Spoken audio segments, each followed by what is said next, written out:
Bonjour.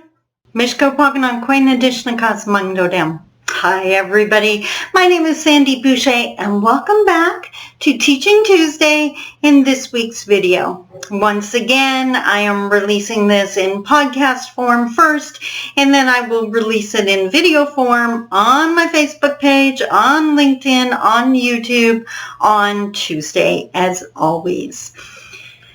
This week now, of course, every single teaching that I share with you in these videos comes from my absolutely amazing mom. But because this past weekend was actually Mother's Day, thoughts of her have truly been in the front of my mind. And what I realized was just how much I learned by watching her. We have all heard the phrase that actions speak louder than words, but I've come to realize that some of the most valuable teachings I received from her wasn't anything she said. It was just who she was, how she lived, and that's an example that resonates to this day long after her passing. I lost my mom in 2005, so that's going to be 15 years this year. Wow. In some cases, it just feels like yesterday, but that shows how timeless and important these teachings are, which is why, of course, I share them with you.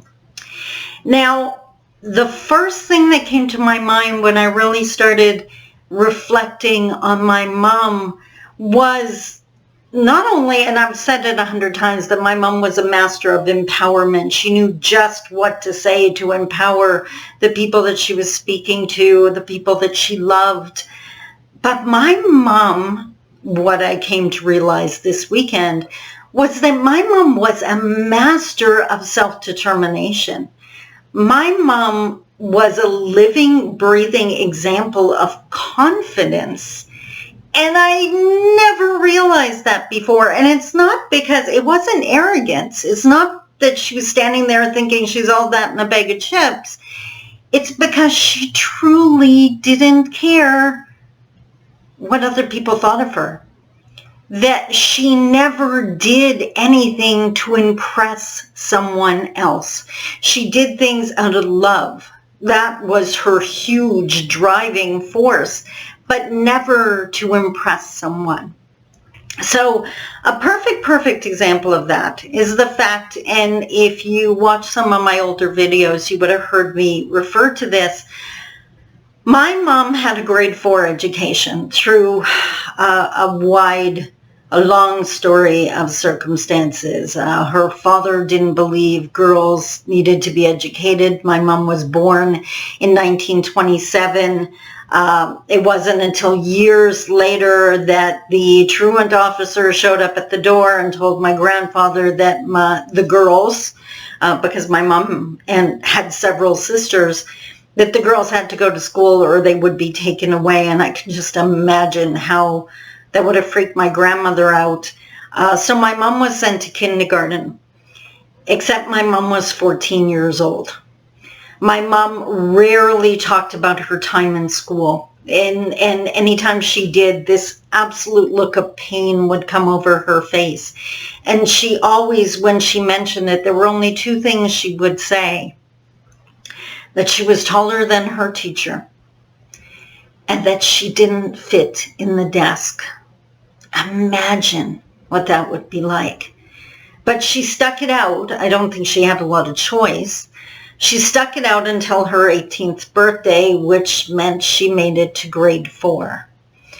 But if you had met my mom, you never would have guessed that. She sounded incredibly knowledgeable and educated. And again, there's a specific reason for that.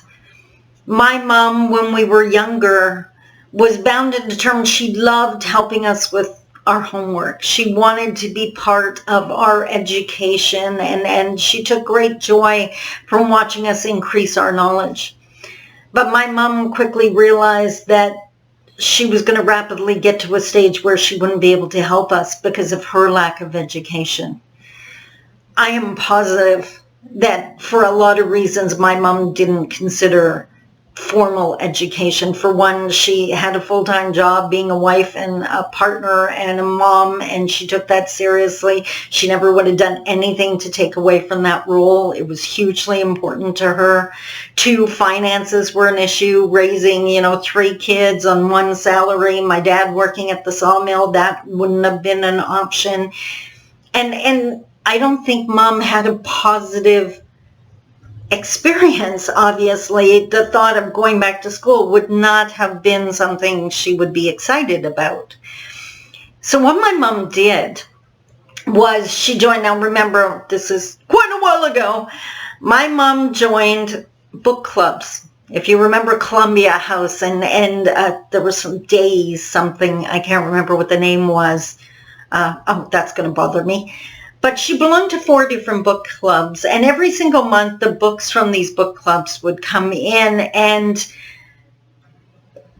we all knew the rule in the house. My brothers knew the rule. The books would sit on the TV table next to her chair where she did her knitting, crocheting, embroidery, whatever she was working on, and the book didn't go on the shelf until Mom had read it.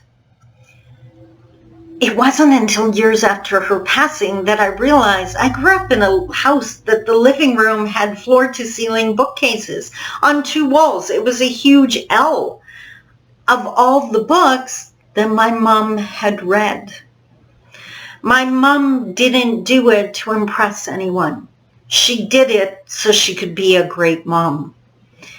So that made me think of all of those people out there struggling to get a higher education. And I truly, truly hope for your sake that you are doing it because you want to advance your knowledge.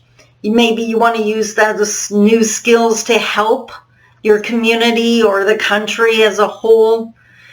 But if you're doing it to establish your value, if you're doing it to prove to someone that you're not ignorant or illiterate or that you are knowledgeable, I want you to really think twice about that, because that's not an issue with lack of education. That's an issue with lack of confidence.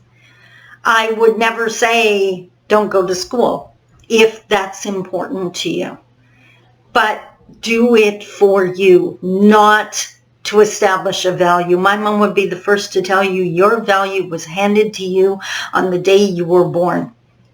And no one can take that away from you unless you give them the power to. My mom was looked down on. My mom was assaulted. My mom was insulted on a regular basis for being an Anishinaabe. But she smiled at home, and she laughed with us, and she loved my dad with everything she had. She built sanctuary.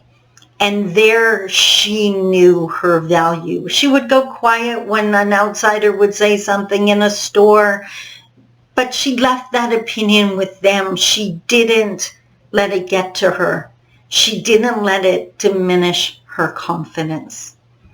I want you to think about that today. It made me smile when I realized that, because I realized, like my second book title, I am so my mother's daughter.